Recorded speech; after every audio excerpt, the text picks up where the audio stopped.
Here.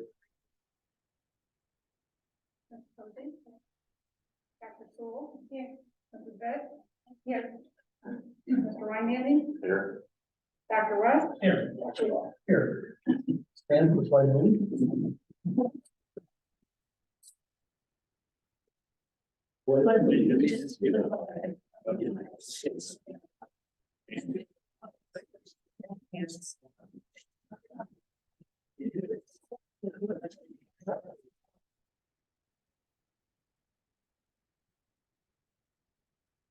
Let's start with continuing education. That is Miranda Cole or Kayla? It's Kayla. Whatever you want. Okay, the video has some music. I am a public health nurse for Seneca County General Health District. I'm very proud to be here, happy to meet all of you and see a lot of you. Some of you I know, some of you I'm not as familiar with, but what a wonderful relationship I have, hope we will have going forward. My role tonight is to do a continuing education piece on communicable disease, which is one of my main roles at the health department. And I have a slight video, like small video, it's less than 5 minutes, that even though some of the content in it is from 2012, I think it goes over a lot of the terms for communicable disease and explains it very well. Okay. Yep. We're going to take a look at infectious diseases, what they are, some terms used to describe them, and take a look at a few different types of infectious diseases. First of all, what is an infectious disease? An infectious disease is a disease caused by an infectious agent like viruses, bacteria, parasites, or fungi.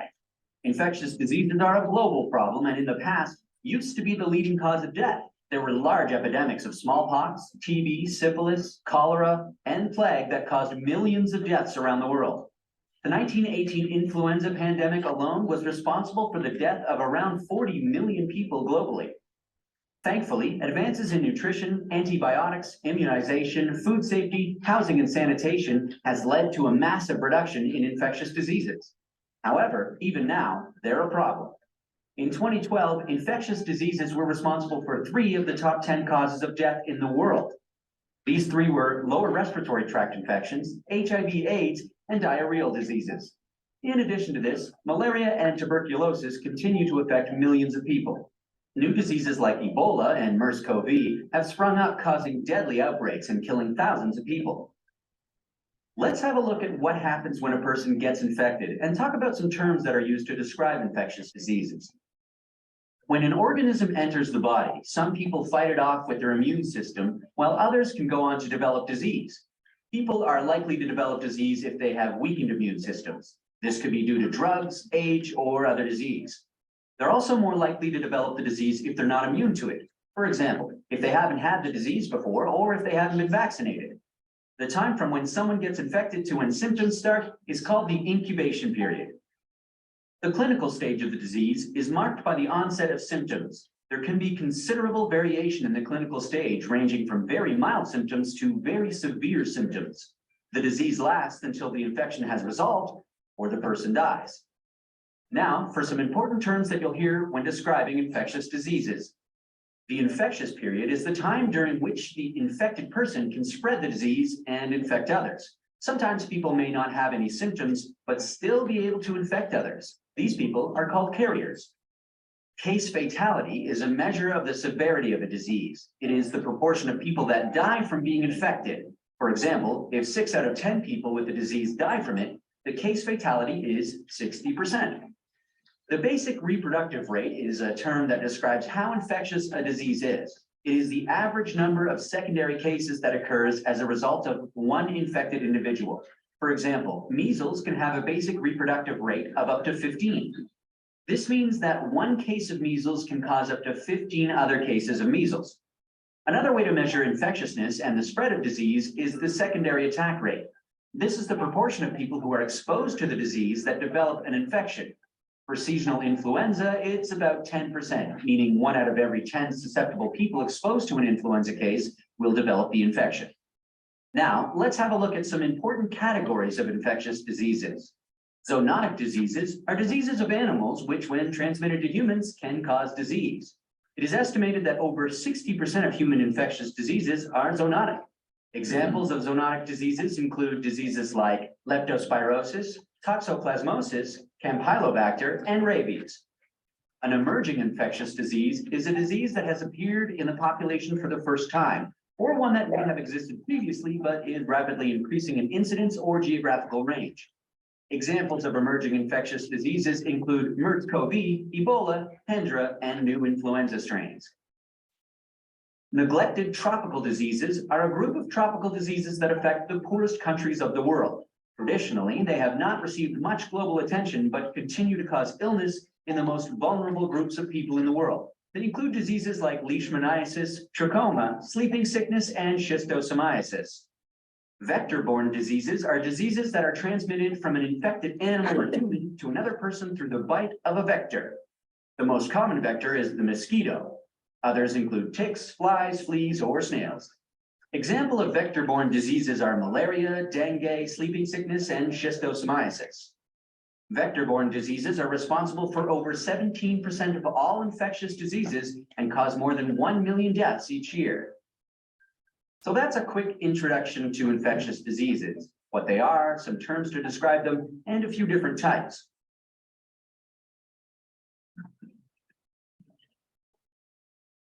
Readjust.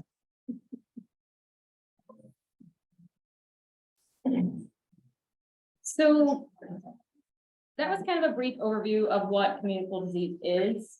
I'm going to explain kind of a little bit of what I do and why there's such an emphasis on control of some of that.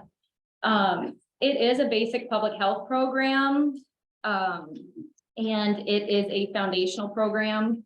It is required by certain laws within the state of Ohio. The Ohio Revised Code and Administrative Code also pertain to this, which is actually why we do research and investigate cases. You know, a lot of the topics are specific and the services are aimed at improving the health of the community. And they reflect the minimal level of service that should be available to all communities. Really, it's just trying to look out for the health of the community and to make sure if there is something in the community that is possibly infectious or could be a risk factor, that we are trying to put your best health in our interest and keep moving forward for the residents of Fostoria, Tiffin, and all of Seneca County. Next slide. So there are reporting requirements. Not all diseases are reportable, and they are classified or grouped, which I did pass out a handout to our board members and some of the faculty that are here. Depending on the type of disease is kind of how we are concerned about it. Class A diseases are needed to be immediately reported. These are ones that are very easily spread, high mortality rates, and just are very much of an overall concern. Class B are cases that are still infectious, but maybe there are preventable reasons for them, or they're not, I don't want to say they're not as significant as Class A, but they might not spread as easily in the community. People who report are healthcare providers, laboratorians, and it can honestly actually be any individual with knowledge of somebody who has a communicable disease or maybe suffering or suspected of suffering from one. But most of our reports do come from healthcare providers and the labs that actually perform the lab testing and get those results. And the Ohio Confidential Reportable Disease Form is usually the form that I receive that is either faxed or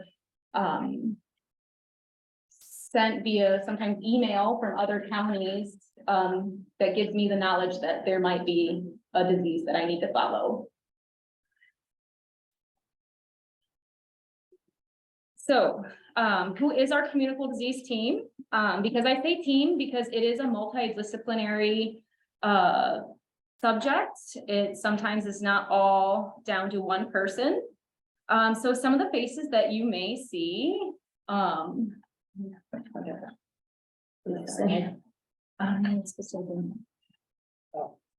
So see, these are some of the faces you'll see. I'm up at the corner, top.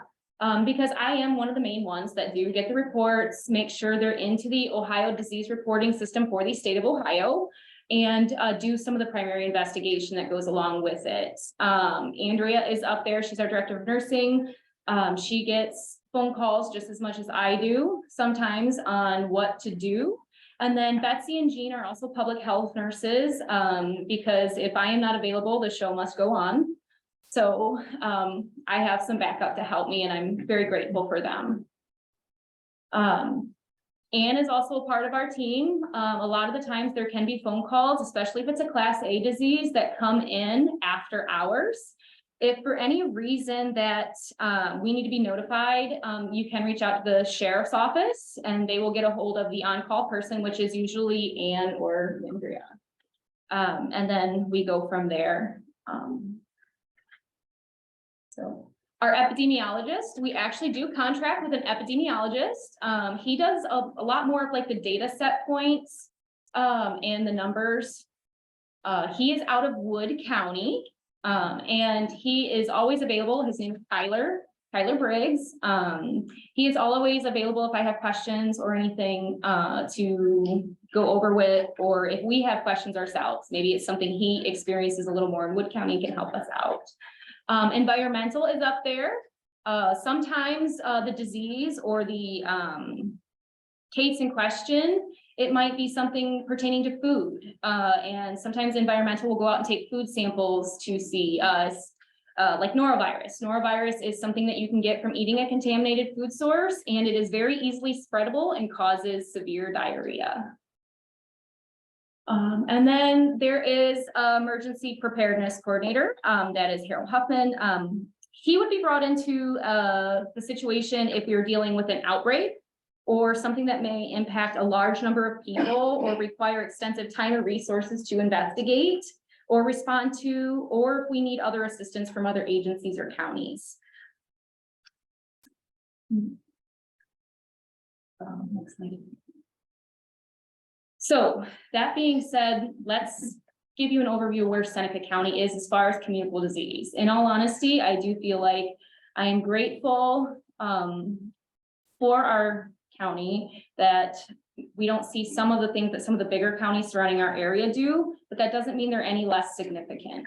So for Seneca County, for the diseases reported in 2022, COVID-19 was the top at 5,307 cases. Coming right behind that is chlamydia, which is a sexually transmitted disease. We had 202 confirmed cases in Seneca County. Hepatitis C, which is a virus that can infect the liver. 113 gonorrhea, which is also a sexually transmitted disease. There was 45. Flu-associated hospitalizations was 41, and hepatitis B, which is also part of the hepatitis family and affects the liver, there was 23 cases. Maria, could you want to explain why it's hospitalizations and not actual cases? So, according to what we track, we only track associated hospitalized cases of influenza because of, honestly, That's how it's just how it is asked to be reported from the state. So that's why we track only the hospitalized cases. And in all honesty, there are people that don't get tested who have the flu. We live in an area where a lot of people have to go to other hospitals to receive care, and only certain providers actually provide the information as far as like doctors' offices are not necessarily supposed to report if there's a positive flu case. It really is only reported if the case is severe enough that it requires hospitalization. If that didn't answer your question, I can do more research. Miranda, those COVID-19 numbers also too, those are Hancock County is included in that number, research, right? Aren't those numbers lumped from Hancock pushed into Seneca also? Not to my knowledge, unless, but I'm not sure where that came from. All the cases for COVID in Seneca County are supposed to be jurisdictionally Seneca counties. The only area where there was a difference was Fostoria. If you were in the city limits of Fostoria, it was included in ours. If you were outside of the city limits, it was included in the county that you served, that you lived in. But as far as I know, no, I don't believe those had any cases pushed.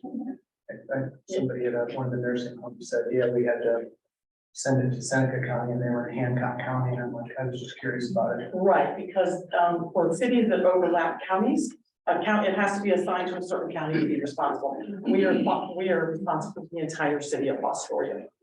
So those sexually transmitted numbers, all those kinds of things, those are everybody in Seneca County and all of Fostoria. So that's the way it's set up across. So these next couple slides, what they are is more for comparison type purposes. And I just took the most common trends from the 2022 and put to kind of where we are now with some of them.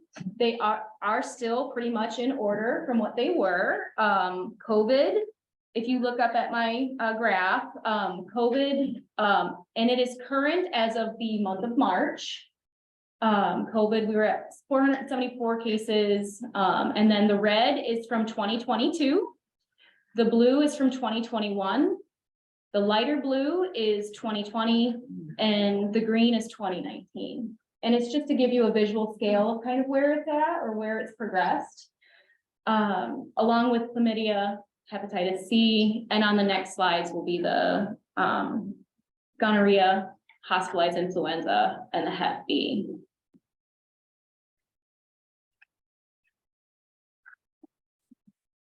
Yep. So does the board have any further questions? It's informative, thank you. My pleasure. Next, we need approval of the consent agenda. I get a motion to approve it. And do I have a second? I'll second that. Okay, I have a discussion now. Doing an element of discussion here, as the board meeting minutes from March. Where I was in discussion with Commissioner Goon, sorry, when I was in discussion with Commissioner Goon, there's components here that I think needs to be more accurately reflected for your purposes, and timestamps 50, 54, all of them being recorded. So, I had asked Commissioner Goon, have you ever adopted policies or policy revisions without board approval? And he stated that she had not aware of. It might be something where it's simply a matter of something that needed, it was just a wording change, it wasn't substantive, but more along those kinds of lines. Otherwise, procedures, yes, prior policy procedures don't come to the board, those are handled at the administrative level. So I want to make sure that that's captured better in our meeting minutes. Should ever adopt. I was gonna say, where's the revision, where you have? Page 4, page 4 is on page 4. Okay, thank you, thank you, thank you. Okay, thank you. Yeah, it's the second from the bottom paragraph.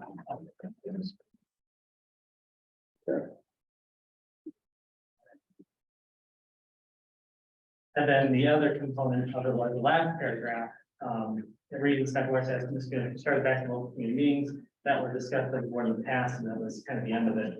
The dialogue was, I'd asked, in your report to us, or commissioner report to us, in the past, it's probably discussed trying to get back to local, or trying to get back to local community meetings, specifically the OJ task force one. Have you started going back to them?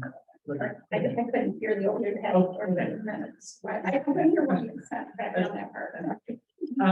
Yes, starting next month, and then I followed up not since our discussion in September. I think you're right, there was a bit of an inaudible component to the video, and then I said, so you're intending to go back in April, and she confirmed it. So I want to make sure that we capture that. I'm trying to understand the change, I mean, what do you want to add as well? So for the second to last paragraph, it reads, Dr. West asked the commission to adopt or made a revision to possible health department without board approval. She is not aware of any policy, but her policy procedures do not come before those are handled at the director or the commissioner level. I was wanting to include, that if it were something simple as a matter of, or something that needed just a wording change, that wasn't substantive, but along those kinds of lines. Okay, Otherwise, then it goes into the procedures or the policy procedure. okay. I wanted to make sure that was added in there. And then with regards to the community meetings, one does, indicate that should not been back, since December, prior discussion by the board in December. Right. And she was intending to go to 8.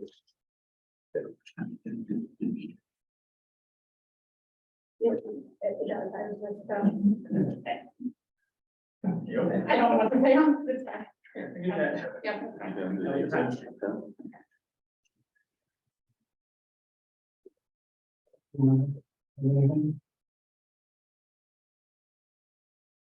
Laura, have we gotten anywhere with the water analysis reports? Because I have a lot of people contacting me and asking how they can decipher what's going on with their water, myself included. I have certain things that have shown up bad in my water that they say that you shouldn't drink it without Despite our filtration. best efforts, I still do not have a report from Mr. Long.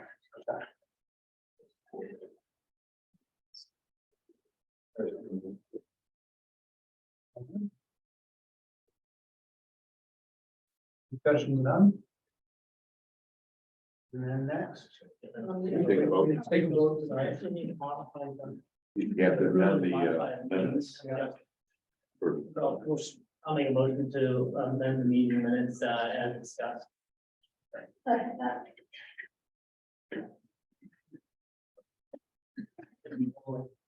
Roll call. Mr. Larson? Yes, Ms. Cody? Yes. Dr. Thorne? Yes.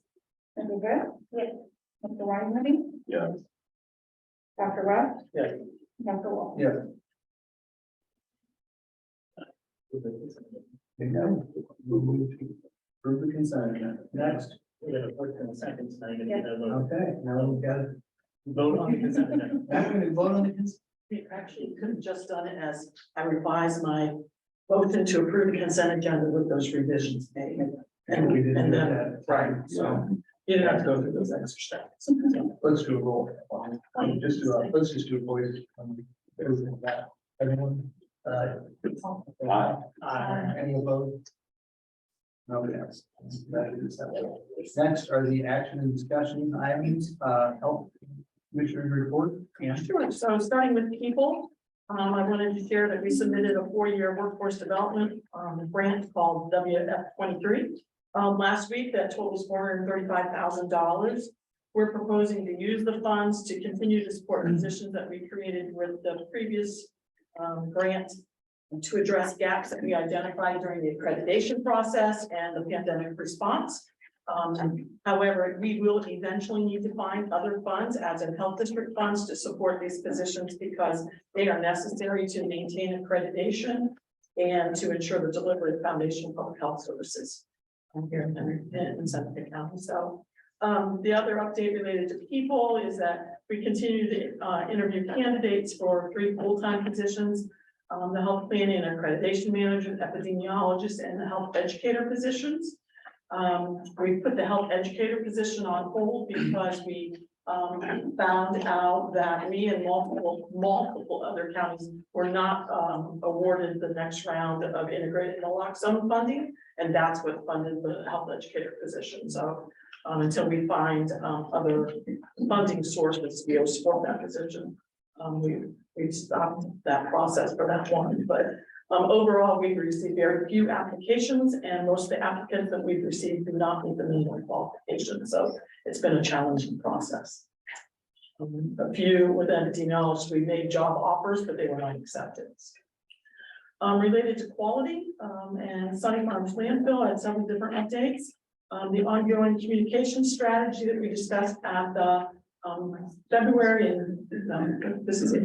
and March meetings. Erica is leading our strategies to communicate responses to public questions, and so the QR code is available in the back for anybody in the room to be able to use their smartphone to submit questions in writing so that we can respond to those and forward those to the appropriate subject matter experts. prepare a response and get those back to individuals. Related to air quality monitoring stations, we continue to meet every other week to work through the details for the board-funded air quality monitoring stations. We're currently in contact with several property owners to seek the necessary property easements.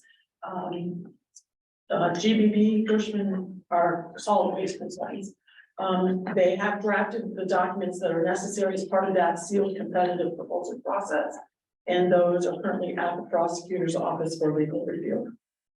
Other items related to Sunny Farms landfill, we mailed out postcards yesterday to notify residents of the Ohio EPA's public hearing scheduled for May 11th at Stacy's Place regarding modification of Sunny Farms MPDES permit, which is related to relocating 2 of the sedimentation ponds. As reported in the Advertiser Tribune last week, Sunny Farms landfill did submit a letter to Ohio EPA requesting removal of the health district from its solid and infectious waste program list of approved health districts. An approved health district is surveyed annually by the Ohio EPA to determine whether there is substantial compliance with chapter 3734 of the revised code and with chapters 3745-27 and 3745-37 of the administrative code. We have no idea when the response will come regarding that. And then we received a letter yesterday from the Seneca County Commissioners regarding the possible availability of solid waste funds to support our efforts to monitor and enforce these sections of code that I just mentioned. We're currently preparing a list of projects that could potentially be undertaken if we have additional solid waste funds. So we'll be working on that list and then getting that to the commissioners to take forward to the solid waste board. Related to growth, I wanted to remind everyone that the Seneca County Community Health Improvement Planning event is next Thursday on May 4th from 10 to 1:30 p.m. here at the ESC next door in the next door room. Lunch is provided, so pre-registration is required and registrations are due by tomorrow. At the planning event, we'll be examining the 2022 community health assessment results, the findings, and identifying the top health priorities that as an entire collaborative of people that will work together to address over the next 3 years. We'll be creating work groups around those priority areas and then working together to develop action plans for those priority areas. And then the final piece related to finance is to let you know that the omnibus bill for the biennial state budget is wrapping up in the Ohio House of Representatives, and we'll proceed that on to the Ohio Senate. Unfortunately, funding that would have helped us implement portions of our community health improvement plan that were designed to address the highest priority health needs were removed from the budget. That's my report. Okay. Question, Commissioner Goodman, who would be assembling the list in regards to the communication from the county commissioners for additional funding? We all received that as well, and they were looking for an idea of what we might want to spend that on. Who will be compiling that list and communicating that back? Currently, Laura and I are working on that because we're most familiar with how the solid waste funding is currently being used, where it could be expanded. So currently we're working on that list. You intend to bring it to the board as well and get our thoughts on what we also want to see, and as far as additional funding for overtime management. If the environmental health committee chooses to do that, the commissioner will respond back within a few weeks because of their timeline. So that's up to you as a board. Does I email it back to everyone? Would you want me to do, would you want us to just email you ideas that we have? That certainly could be one Like option. CC the commissioners on it. Certainly could be one It option. sounded like the response back was okay with us emailing too. Okay. Another option might be communicating from what if we communicate from the chair of the environmental committee to work on sort of gathering board members' thoughts, email thoughts to the environmental committee chair, and they assemble those from the board's perspective and then work in conjunction with the environmental division internally for that. My only hesitation would be whether you should do it in a public meeting instead. Because you're gathering feedback from multiple members and there's that potential for cross communication. I mean, but ultimately, I would recommend relying on the staff who know the program best to know and understand what they Well, can. we and could cannot certainly do. share, share our draft letter with you, I guess, or. I don't know, but then next becomes, I don't know what the public meeting line is from.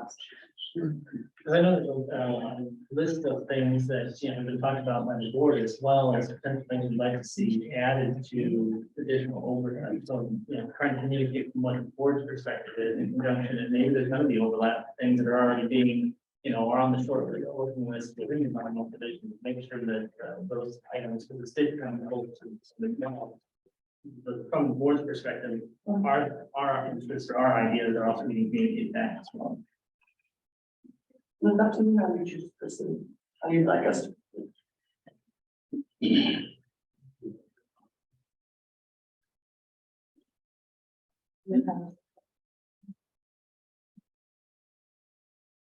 That's a good idea.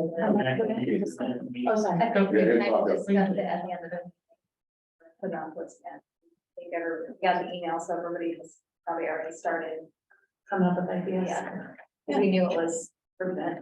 Yeah, we wanted to know within a week, they said. Right. Yeah, so, Would you be able to stay a little bit, Laura? Yes. Would you mind? Sure. Table that, and we're trying to figure out how to communicate back to them, communicate to the health district, back to the county commissioners.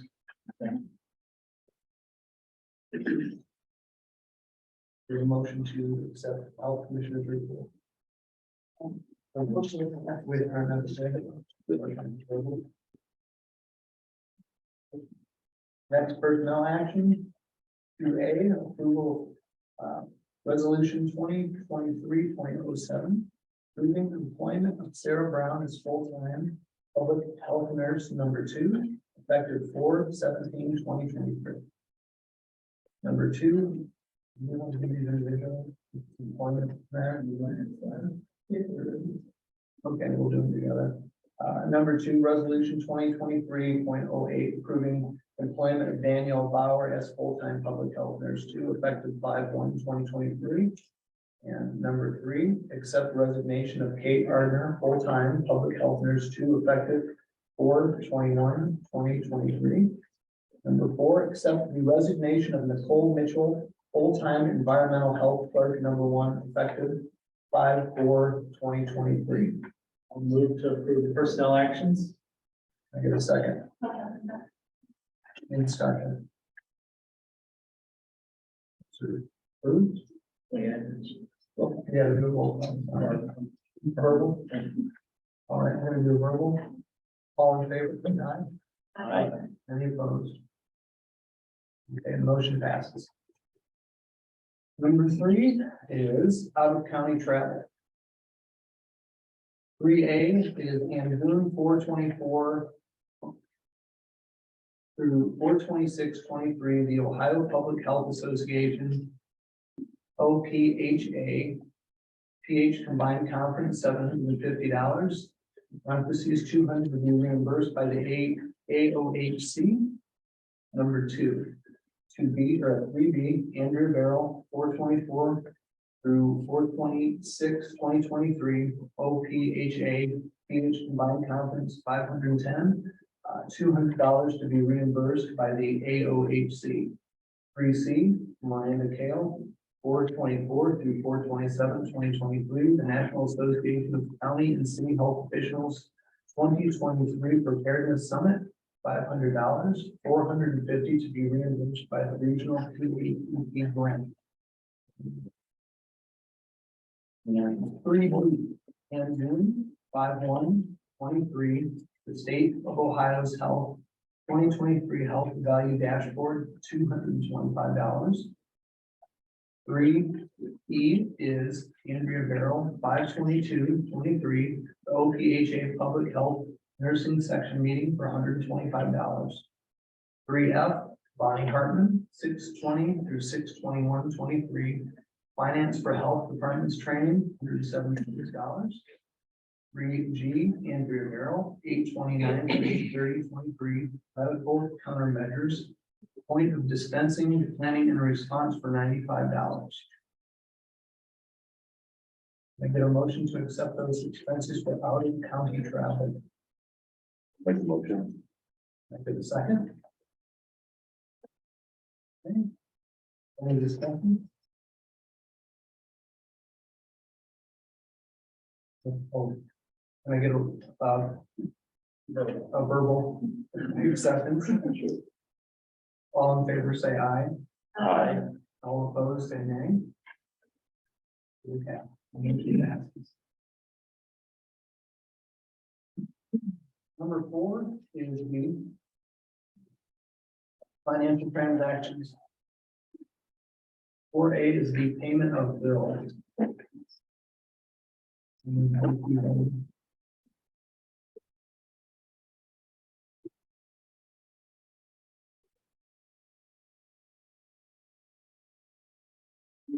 Did everyone look through those?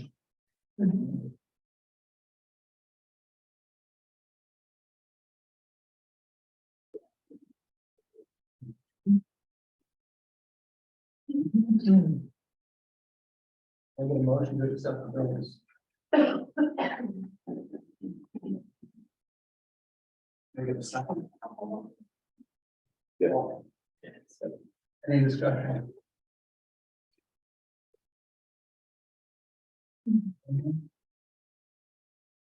All in favor of those? Say aye.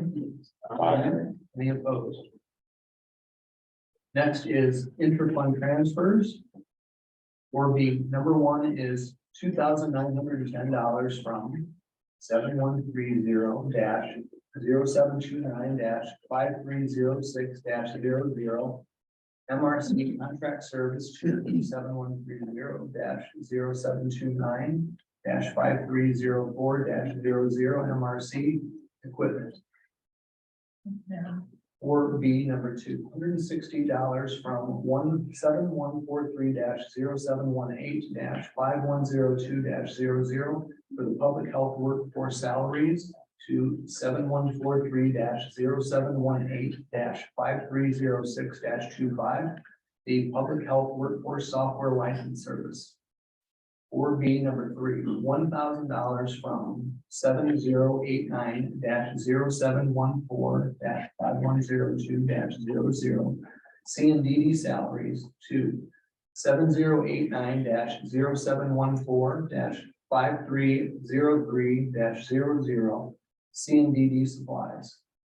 Or B, number 4, $500 from 7089-0714-5306-25 C&DD software license and service to 7089-0714-5303-00 C&DD supplies. Can I get a motion to accept the inter-fund transfers? Wait a second. I'll second. Any discussion? And can I get a verbal vote, roll call to, or a verbal vote to approve these? All in favor, say aye. Aye. Any opposed? Next, resolution, okay, this is 4C, resolution 2023.09. This is the resolution to increase the credit card limit. And I saw this in here. Did you need to go through those before? That I just saw it down pages a little bit more. Oh, this is simply that, right, so you have an existing credit card policy that was approved previously in 2020. For a revised code, if we need to increase the credit limits that are allowed on it, that has to come to the board for approval. And so what we've experienced at times is that limit is not high enough. So for example, we currently have some grant purchases that we need to make that can only be made. Well, you can get the items at the best prices by doing it via credit card from through Amazon versus any other vendor. We have the travel that we just made earlier this week on the credit card currently. And we have several other purchases, and so we're at the point where we can't make all the purchases we need to because the credit card limit is too low. That's why we're proposing that it be increased to a maximum of $10,000 for the Visa card. How often are we getting into the current limit or having issues with the current? Now that we're traveling a little bit more, I think it's gonna come up more often. One thing that did add to the charges right now is that postage that we had to pay for that, EPA mailer, so that was like $1,800. So that ended up put it up, and then a couple of people traveling, it kind of catches up quickly. And the new limit should put you able to do it without having to just get into that. I would hope so. I would hope so. I know the one right now that we're working on is the MRC grant to try to get a lot of that, and that actually ends in September, so we have to get a lot of that stuff purchased quickly, and you only have the 5,000, and then, buying, paying, to be able to do it. So if we're at 5,000, that's only at 5 right now? Right. All right, you, that should read the whole thing, there's 2 different. Just the bottom of the very last, 0.09.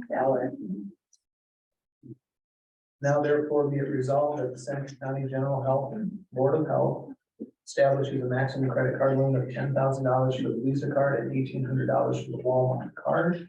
I get a motion to accept that. I'll move. I get a second. All in favor, say aye. I think we have a discussion. All in favor, say aye. Aye. Any opposed? Next, we are at contracts and agreements.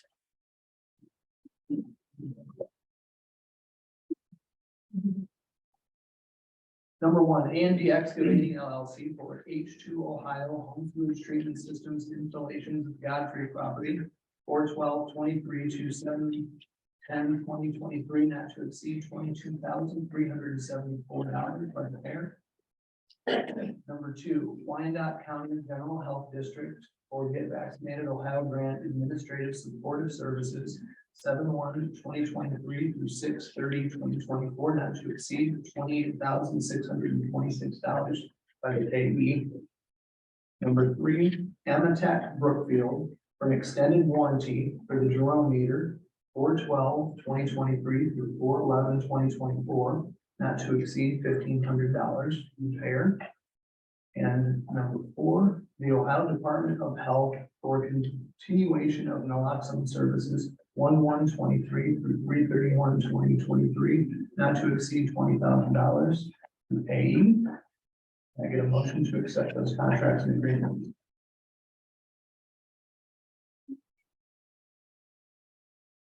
I'll make the motion. Any discussion on any of those items? I know the dates right on that. Yeah, 4/20, that's what I was. Yes, specifically, they offered a contract when they weren't ready to put out the grant proposal for the next round of grants. So they did a 3-month contract for everybody. Now, of course, we received it finally after the period was almost over. But yeah, it's correct. It's correct. The new grant started that we didn't get, and many others didn't get, started April 1. So they just finished the process. I don't have all of those things, but, can you tell me what the Wyandotte County, like? Sure. So that is for our Get Vaccinated grant, which is where we promote children being up to date and current with their vaccination. So it's about promotion, not about provision. And this year, well, with the Ohio Department of Health, the minimum grant is $30,000, and the amount we were eligible for fell below that. So you have to go in with another county. And so basically it was a conversation with other health departments to find another county that was willing to go together with us. And then the agreement that we all came to together was that they would be the administrative agent. So they're taking on the reporting requirements and the fiscal reporting reports and all of that. So that, is what that amount.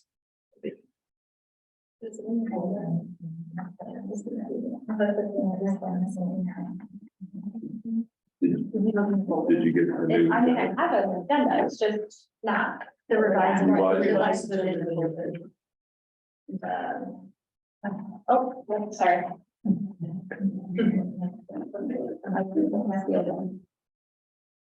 Okay. All in favor of those? Aye. Any opposed? Motion carries. Next is executive session. County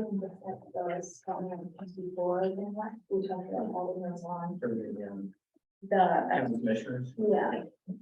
Oh, one of the guys is the county commissioners and communications. Back, with the county commissioner in the funds. Oh, commissioners. Okay, yes, gotcha. So, Want to maybe put a working list together. Your ideas maybe, and then we can start working with. Trying to think how we do this, and I guess I chair the environmental thing, I can work with the advisors that we have and the council that we have, and try to get pricing for the items that they come up now. Yeah. And Laura's here too, so they try to get pricing from that, ideas from the board's perspective, like the one possible things we'd like to see. Yeah, I don't know how much detail they needed, but I took it as they just wanted some ideas. I don't know if pricing so much, it's saying, do we need more Just to give you ideas. people? Do we need more equipment? Do we need more software? Do we need more whatever?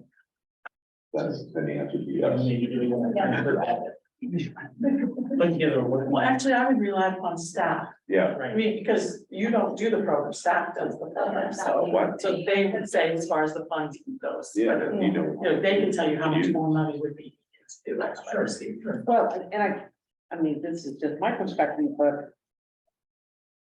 if we get to keep the program, we have substantial C&D funding to use. I don't know that we would need to ask for a lot more from the solid waste district because the money is already there in the C&D fund. Now, certainly, if the program is taken away from us and the C&D funding goes away, and we don't have much to work with, and then we would need to rely on other funding to continue whatever programs we would still be allowed to do or would have any authority to do if the program was taken from us. I would certainly think, private well testing would be in our purview.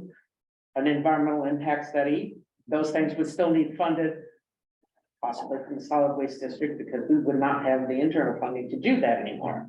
So it's kind of it depends what happens here.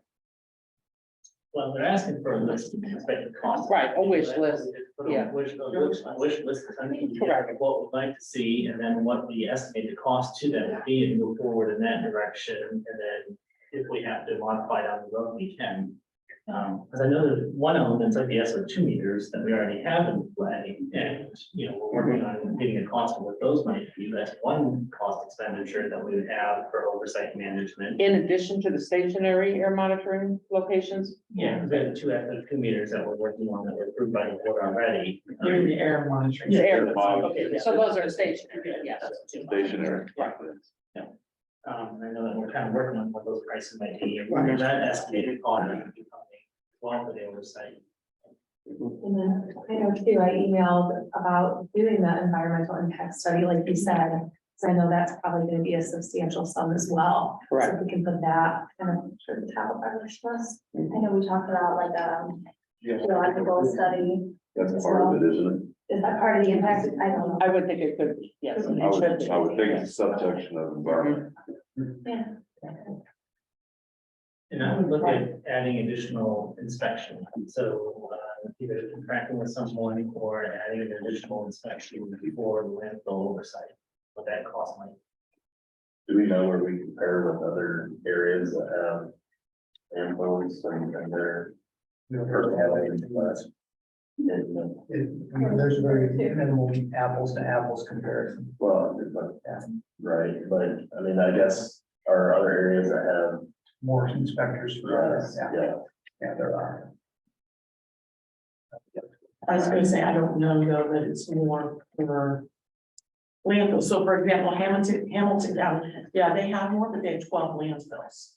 So, and they don't do just land. Right, and their They do other inspectors also programs as have to well. be sanitarians as is. Right, always they the have to be case. sanitarians by law.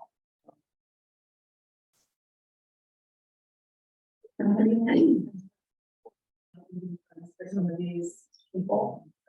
No, we cannot use it for that. You can use it for that, okay. They're See, that was restricted. mine. Yep. Okay, If they don't have anything to do with the landfill, you can't use okay, it for so that. these funds are strictly for. Yes. Okay, perfect. So Yeah, I mean, and even the question of whether you could use solid waste funds for air monitoring stations would be one that we would have to explore because it's not the solid waste portion of the facility. We'd have to check and see whether that would be an allowable expense.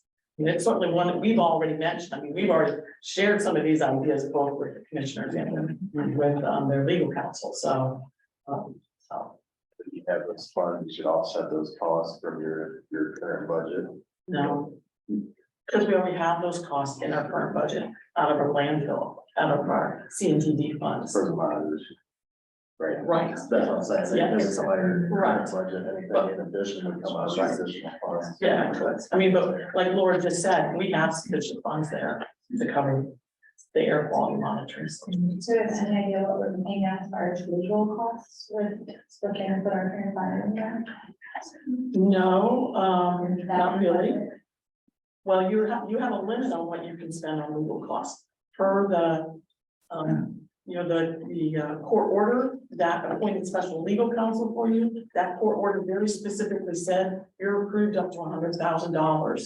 You can come back and ask for additional dollars to be allowed or granted. It cannot, they don't exceed what the prosecuting attorney gets in a year. So there is an upper limit on that expenditure. Is that something already like calculated out of the budget or was currently sitting in? Oh, yeah, there's sufficient funds in there for that.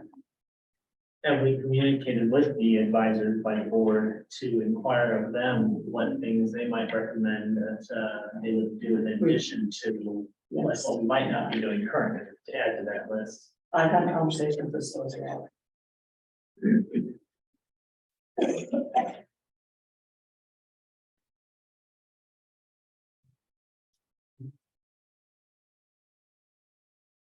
That we're gonna discuss for the add to the list as far as, so she knows then, because they were asking for what we wanted to see. Right.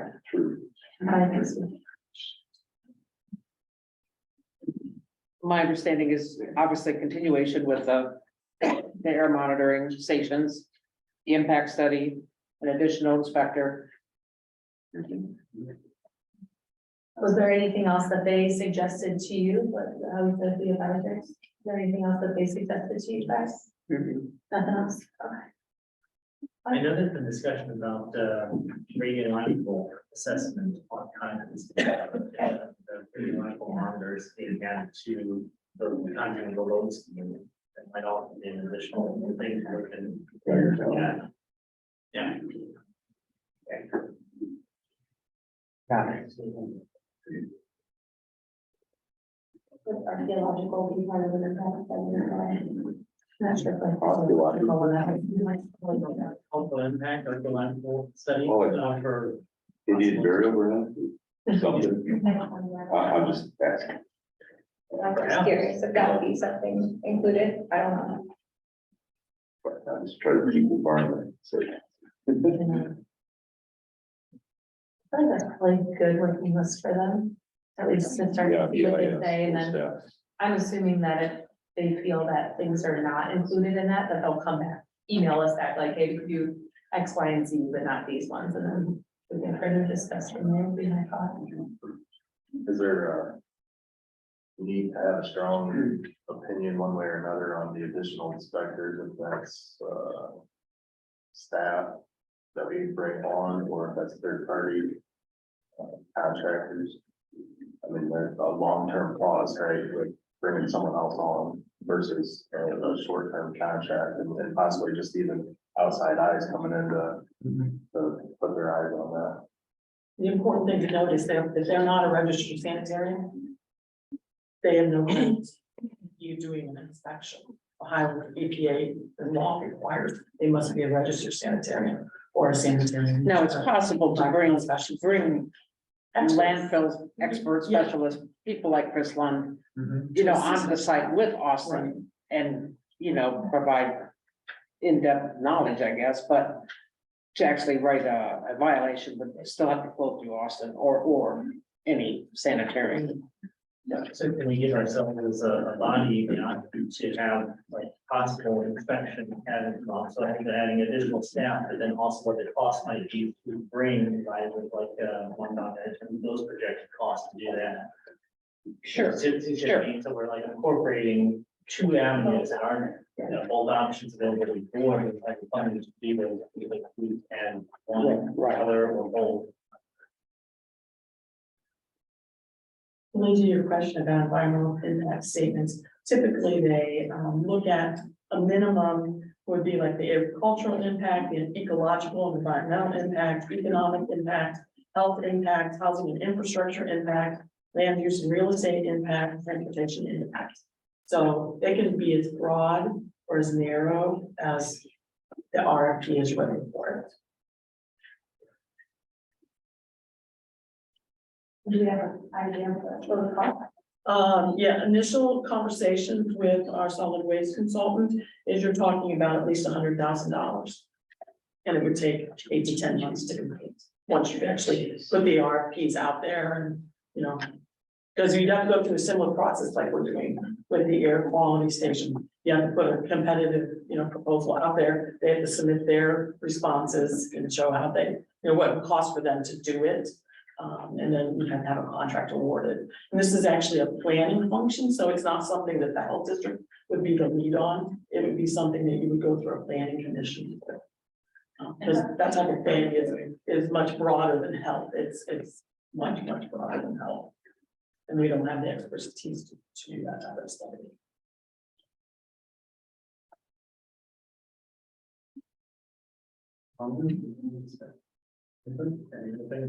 Any other discussion? Executive session. Mr. President, I'd like to move that we go into executive session for the purpose of the session performance evaluation and health commission. Can I get a second? And we can take a roll call.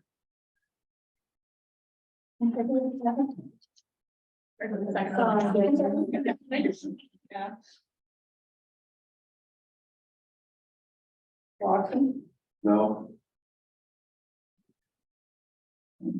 Posey, Yes.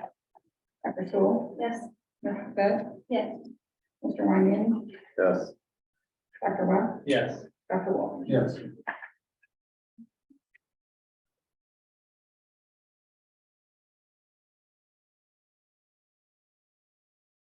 Yeah, there. We are officially out of here.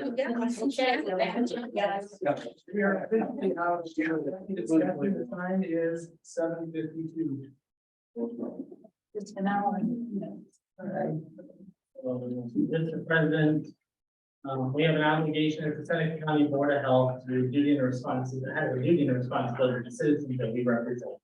And I'd like to move that the Seneca County Board of Health terminate the contract with Health Commissioner ending for inefficiency of.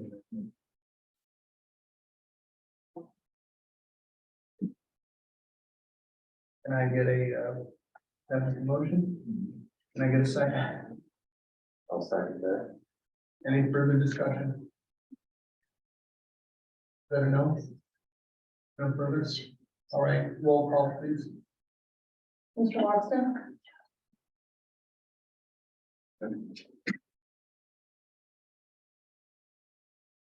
No. Ms. Posey.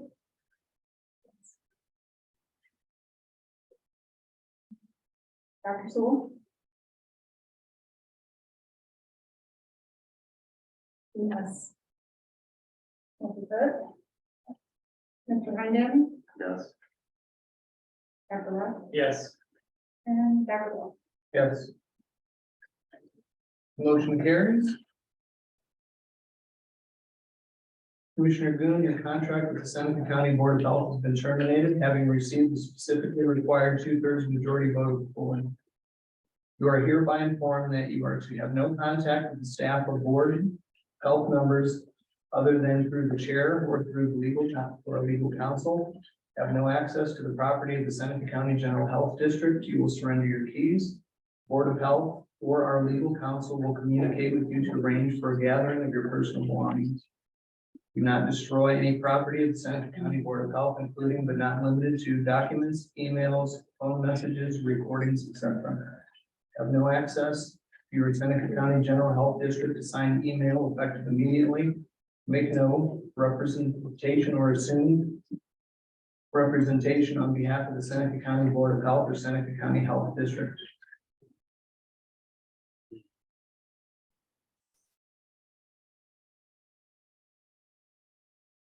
Next is public comment. First is Brian Easiak. If you don't mind, Mr. President, I'll go at the end in case there's any questions that I can help answer. Next is Ashley Stahl. I think I'm actually good.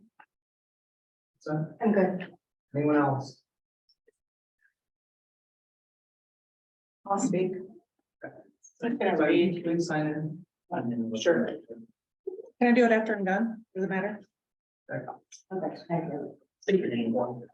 I'm just gonna read some script that I know.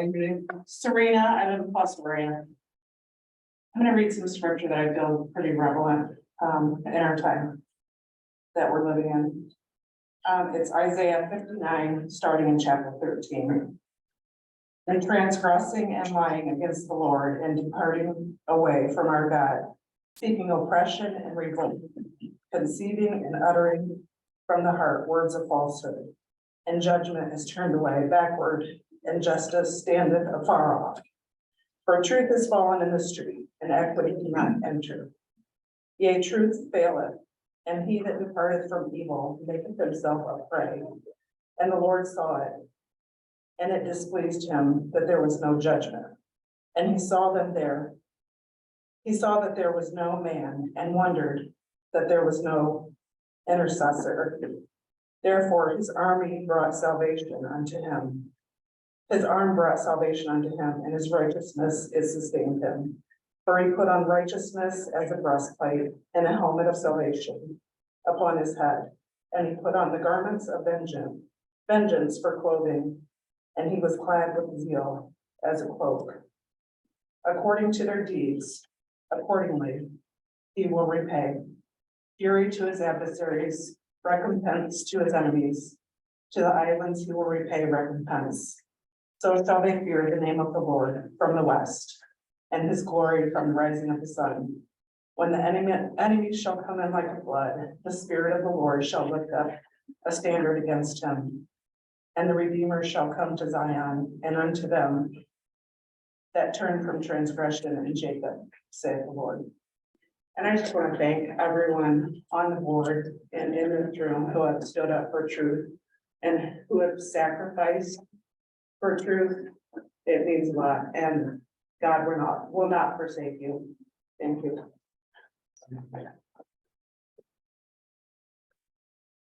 More comments.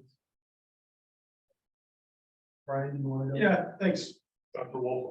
Brian Easick, Sunny Farms, Landfill, Wind Waste Innovations. I do want to take a moment just to introduce myself to the new members of the board.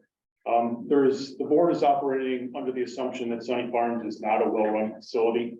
However, the state of Ohio inspects the facility. Your own inspector has inspected the facility dozens and dozens of times, including 2 hours today. It continues to find the facility in compliance with the regulations that exist. I would encourage you to please come out to the facility anytime you would like. I can be reached, well, you probably can't reach me now that there's no commissioner, but if you want my information, let me know. Laura, be happy to have you out there. Any questions you want to have, anything you'd like to see, anything at all, I'd like to have you come out and take a look. Avail yourself of the opportunity to come, see what's out there. That's all I've got. Thank you. Thanks. Can I get a motion to adjourn? I'll second that.